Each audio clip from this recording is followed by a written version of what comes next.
Go ahead, Dream. Well, all the Buccaneers football players, basketball players, people with some serious money that you know your career might be coming too short after your game time is over. We would just want to know, get with us and let's see what we got the contact. That's right. You see that? So if you have money and don't know what to do with it, then we'll show you how to do it. Okay. Yeah, I just wanted to chime in on that last point because we've been talking about that very thing as long as I can remember.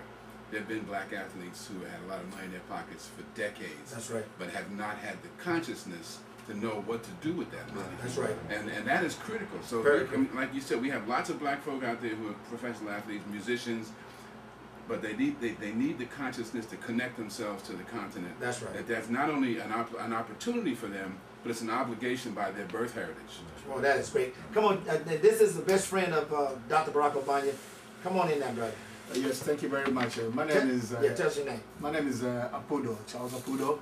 I'm a marine engineer. I've worked on boats for the past 20 years. I started working in South Africa in Durban, and we come from the same village in Barack. And every time I sit on Lake Victoria, we used to have a shipyard there a long time ago when the railway started. And there's nothing that's happening there. And every time that's been my dream, and I talk to all my friends who work on the ships. How come we don't have transport there? And it's so simple to make boats. If you go to Louisiana, I worked in Louisiana in the oil fields there. And to build a boat doesn't take much. It's just metal and welding. And we've got lots of manpower to do that. So, and going back to Dr. Delaware says, we have lots of athletes and professional musicians and all those movie actors. With all that money, it takes maybe about $1 million to make a small little ferry boat to go across the Great Lakes and help these folks. And thank you, Mr. Barack, for pointing that is a out. great business opportunity. I'm telling you, that is great. A ferry. And I remember when I was in South Africa, I went to visit the when former President Mandela was in jail and Robben Island. And you ride the ferry across to Robben Island to visit the jail. All right, now it's very interesting in here. We got no call. We want you to call in 813-251-9867. 813-251-WTMP. You can follow us live at WPM.com, streaming live. That is one. Yassine, what's your thoughts on that? Dr. Barack Obama got right into it. He said, okay, I gave you one Pacific. Is that something that we can work on, something that we can try to find in our resources to make that happen? That is I mean, it's a wonderful opportunity, but that would take some serious logistics. It's not something that is within my capacity to do at this moment, but I'm definitely interested in working with a partnership with any corporation, anybody who have the resources to do it. But it's definitely a lot of opportunity. That's one, and there's million more.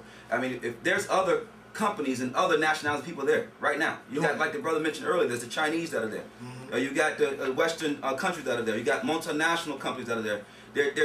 Why are not the African Americans there? That's the question. You know, why we're not there? Is it because of a lack of interest, a lack of knowledge of the country, the lack of awareness? We need to play a part in this.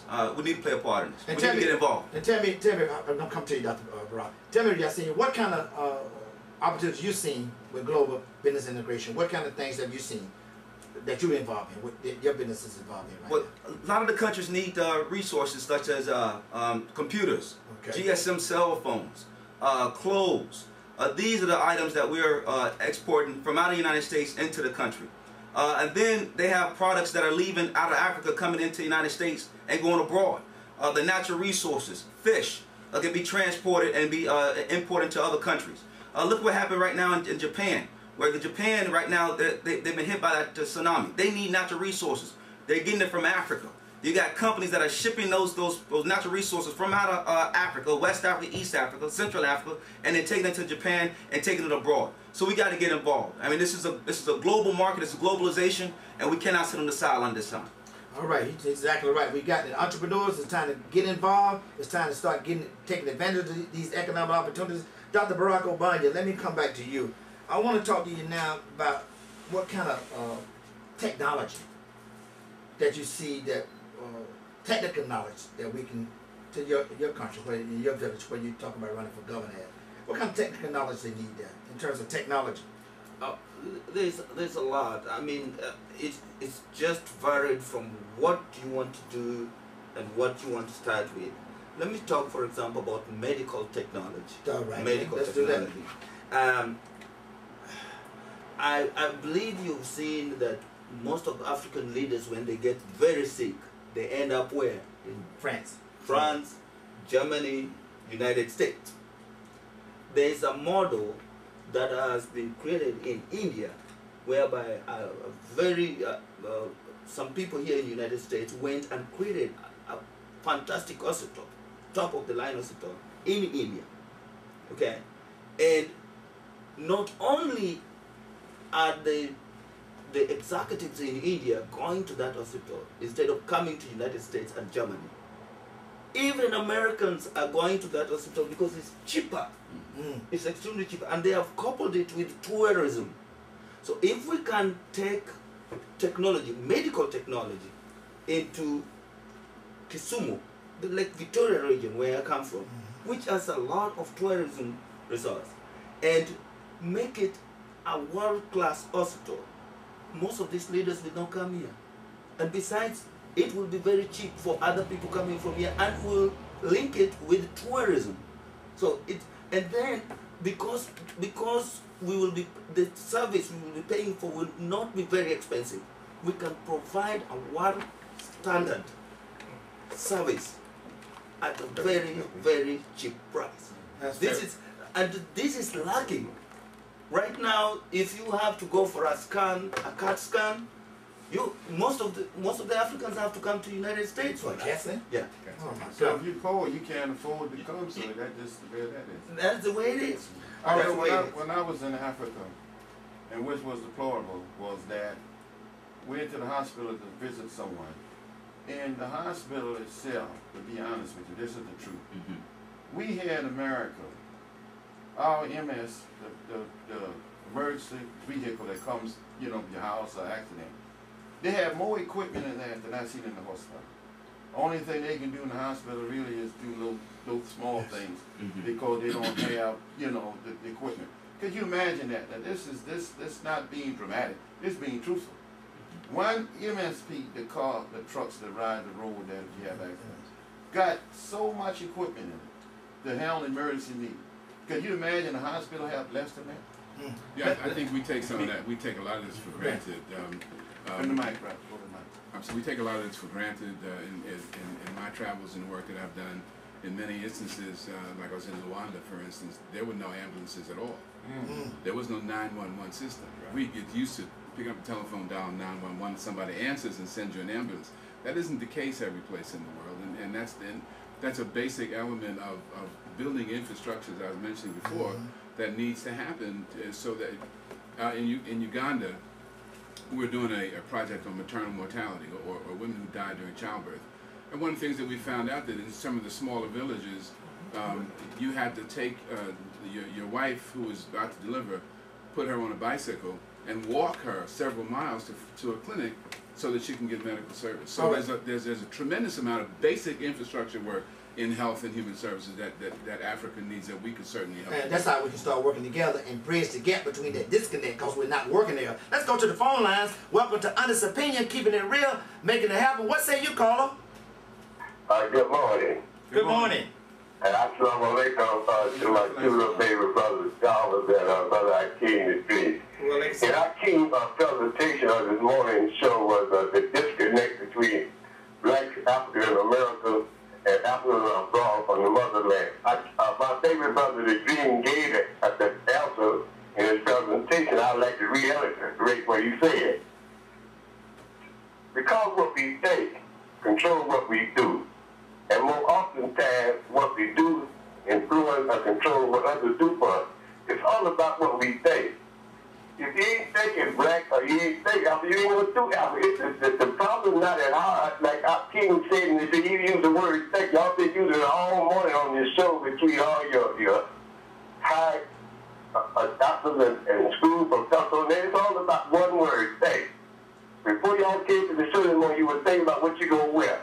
We, black people in America, after people in America got to start thinking black, thinking after all of the after in man, everything starts from the man, and the thought process is the very thing that it do. While I leave y'all in the forward saying he's supposed to be the father of the automobile, which he know he's not. He said the hardest thing for a man to do is to think.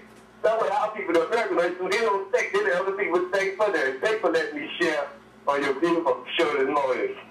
And you're right. And we talk about thinking all the time on this show. We got to say that we got to get rid of stinking thinking and start thinking positive. And so we do understand that. Thank you, caller, for that. Let's go back to the phone lines. Welcome to Honest Opinion. Keeping it real, making it happen. Another caller? Oh, okay. Go ahead, caller. Oh, okay. Go ahead, caller. Turn your radio down, caller. You're getting feedback. Hello? All right, turn your radio down, please, ma'am. Go ahead with your call. Yeah, hi. Okay, hi. This is Dr. Zorro. You got to turn your radio. You got to turn your radio down because we have a delay. You're getting feedback. Turn your radio down, then talk to Honest Opinion. Yeah, can you hear me now? Now we hear you. Very good. Good. Go ahead. How you all doing? Fine. We're doing good, bro. Trying to solve the world problem. That's right. This is Dr. Zorro, and I appreciate all that you are doing. Most of my thoughts has already been shared with the panel. They wanted to add to what has been said is with the area of the food industry, food supply.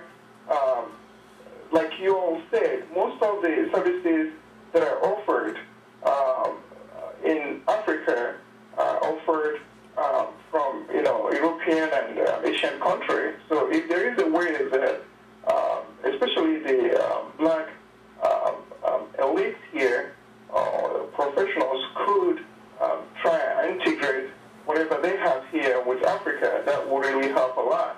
Now, one of the ways that this could be done is by creating a forum like this that is scheduled on a regular basis from the community level up to the universal level or even the high school level.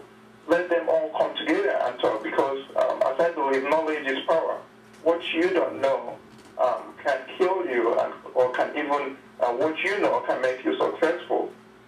So, that's my point. And with regards to Kusumo, actually I was in Kusumo.